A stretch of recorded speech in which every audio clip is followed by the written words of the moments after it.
Hey everyone, so today I'm going to be presenting about the month that was talk. So it's basically a lightning talk about any news regarding the industry or Melbourne local news, and also any news from Apple as well.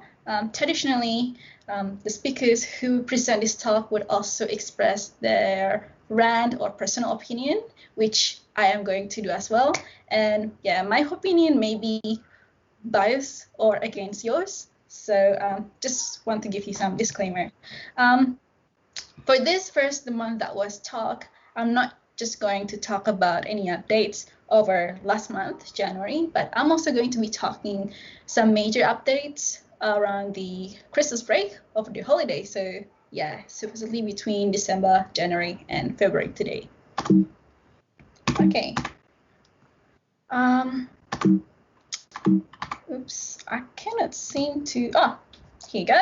So the first update will be Apple Fitness Plus that Apple just released early December. I forgot the exact date, but it's already available in Australia, and some people have already using the trials as well. So if you just recently purchased any Apple Watch, it may not be any Apple Watch actually. I think it's either Apple Watch Series 5 or 6, you'll be eligible to get between 3 to 6 months free trial subscriptions.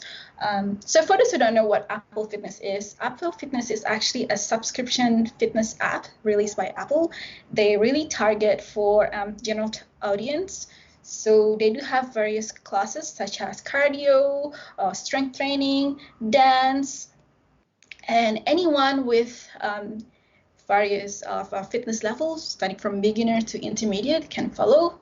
To do these fitness classes, Apple claims that you don't need to have equipment, but even if you do have some equipment, for example, dumbbells or even like treadmill, you can also do those classes as well, because they do have some classes for rowing or even some strength training, as you can see from the image over here. Yeah, so with this app, it is well integrated with your Apple Watch, so you can see how many calories you burn or how high is your heart rate during the exercise.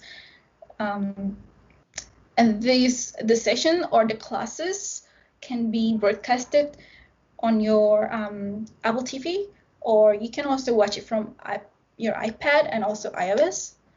Yeah, unfortunately, it doesn't come on Mac, so for those who only have iPhone, they may have to stuck with like small screen to watch the video. And like I said earlier, it tailors to general audience. So when you watch the fitness class, you'll see 3 instructors. So one will give you instruction for people with lower fitness level, and the other one is for the intermediate. If you have tried or done some of these classes, let us know in the meetup Slack channel. What do you think about it?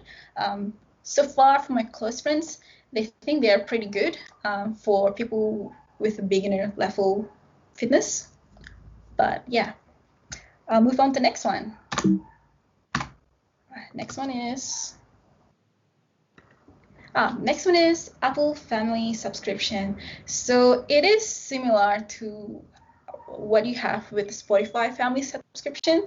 So you can share your Apple TV, Apple Music, what else? Apple Fitness Plus or Apple News Plus subscription between your family.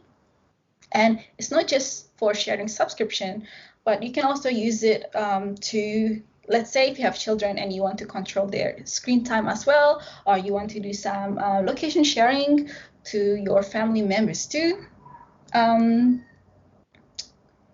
Yeah, it was released sometimes around December. Next one, early in December as well, Apple released AirPods Max. I believe this is the first ever headphone that Apple has released. It claims to have a very luxurious design, even though some people were criticizing about it. Other than that, a very good noise cancelling ability and some spatial audio feature as well.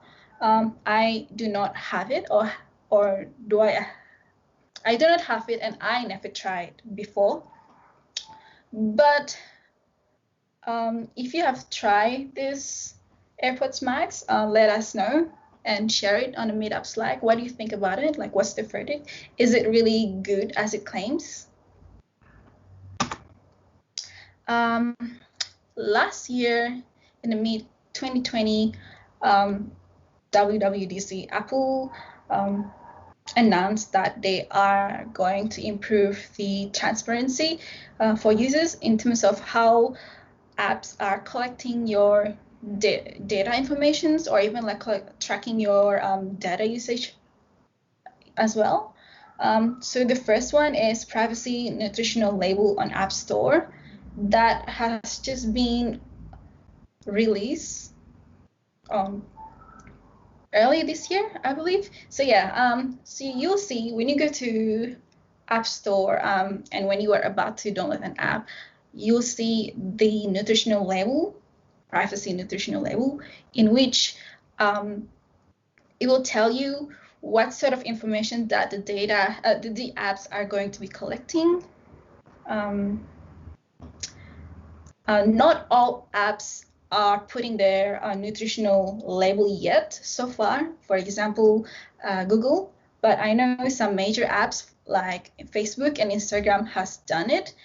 And unsurprisingly, their nutritional label facts are very, very, very long. Yeah, other than that, app tracking transparency feature. So if you are an app developer and you are using the new SK ad network framework by Apple, you are giving the authority to users if they can, if they are letting the app to track their informations or usage or not.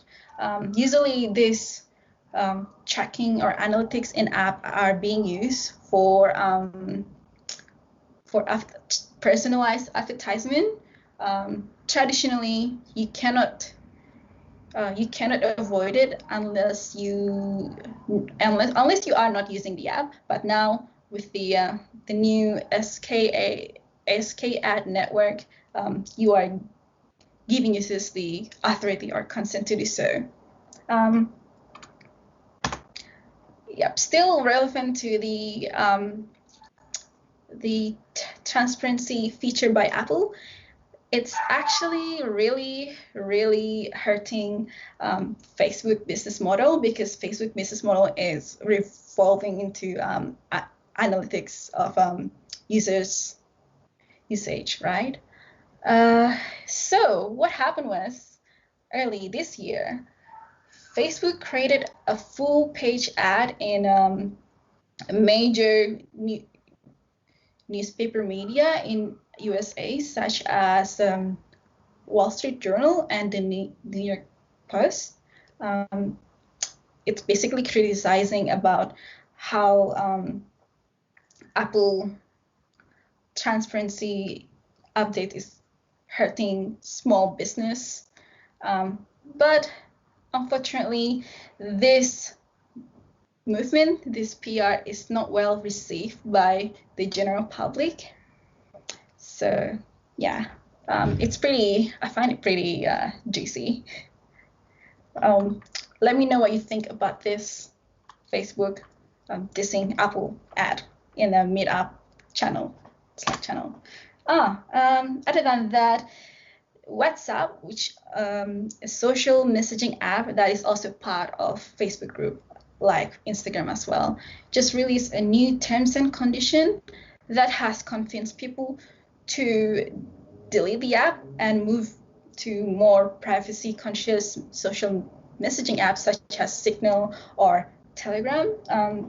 Even though WhatsApp claimed to have end-to-end encryption and they won't be able to see what you text to your friends, they still do collect your data by by getting information on who are on your contact list, or how frequent you are talking to your friends, and any business account that you have on your contacts as well. So I personally have started install Signal from this ever since that new terms and condition, but I could not really delete WhatsApp entirely from my phone, just because I still have extended family using it, and it's really hard to influence a large group of people to move to another social messaging app. And other than that, I do have some business accounts on my contact as well. Yeah, but I'll definitely will be using more Signal app than WhatsApp. And early this month, there's a Twitter thread about scam apps on app stores. So what happened is, to give you context, this guy, Costa, he actually released autofilling or keyboard app on App Store, but another developer, another publisher are copying his app, not exactly copying, but like impersonating his app. So another app claimed to do the same and claim to be the same as well, deceiving a lot of users. And this app is actually not doing what Costa's app doing. So once you download this imposter app, it will show a large button that instructs user to tap it to unlock the app. But what it actually does is actually once user taps that button, it's making an in-app purchase, or it's getting user to subscribe to the app subscription. And even though this app is a scamming app, it was still on App Store for quite some time. And amazingly, this app has 4.6 ratings, despite having a lot of one-star review. It's probably because they purchased this 5-star ratings. Maybe they use some kind of bots to fill up these reviews. And yeah, this guy created Twitter threads to expose these shady business models and how App Store is letting this kind of app existing in the market. Up to today, this app is no longer in the App Store, but similar apps, impersonating apps like this, are still in the App Store, I believe. I'll move to the next one. I tried to keep this the month that was presentation really short, so I'm just going to try my best to quickly explain the rest of the news that I gathered. So iOS 14.5 beta has released, and you can start unlocking your phone with your Apple Watch. Sorry. As you can see, as you already know, during this pandemic, people start using their mask when they go outside. But the problem is, for those people who are using iPhone with the face unlocking feature, they are not able to do so because half of their face is being covered by mask. So Apple is releasing this such helpful feature to let users to unlock their app with their Apple Watch. But I find that this sort of helpful feature is released. It's a bit late. I wish that they actually released it back early 2020, when pandemic starts to happen globally and a lot of people are wearing masks.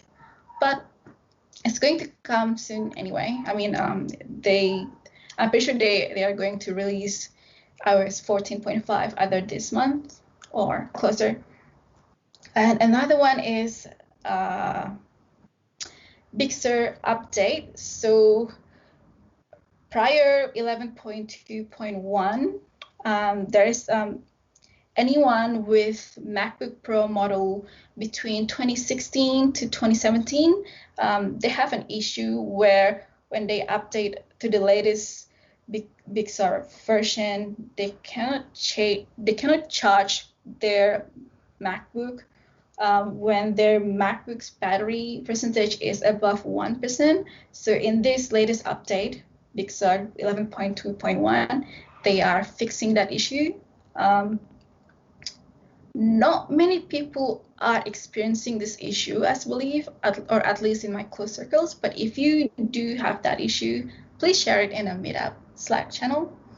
A research in Mount Sinai, I think that's from California.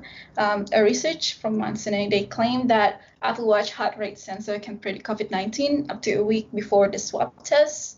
I find it pretty interesting. Well, obviously we cannot rely on Apple Watch to do some health diagnosis, but I think it can also, if this is proven to be 100% true or accurate, I think this could also give some sort of awareness for people who may not develop the symptoms, COVID-19 symptoms, but are actually already infected.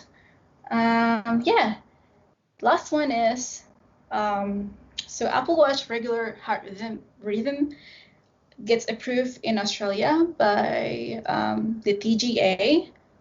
This doesn't mean that the ECG on Apple Watch feature are approved yet, but I think this is giving like a signal. Maybe we are closing to get ECG feature on Apple Watch in Australia.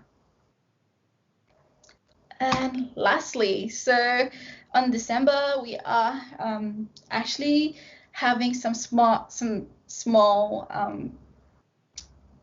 Christmas break barbecue with some fellow people in Melbourne, from some people in Melbourne Cocoheads community. And I couldn't get the photos with a lot of us. This is the photo that I got from some people who attended the barbecue. Yeah, I do really miss attending face-to-face people from the community and actually talk with them. There are some people from the community that I haven't seen for more than a year or more.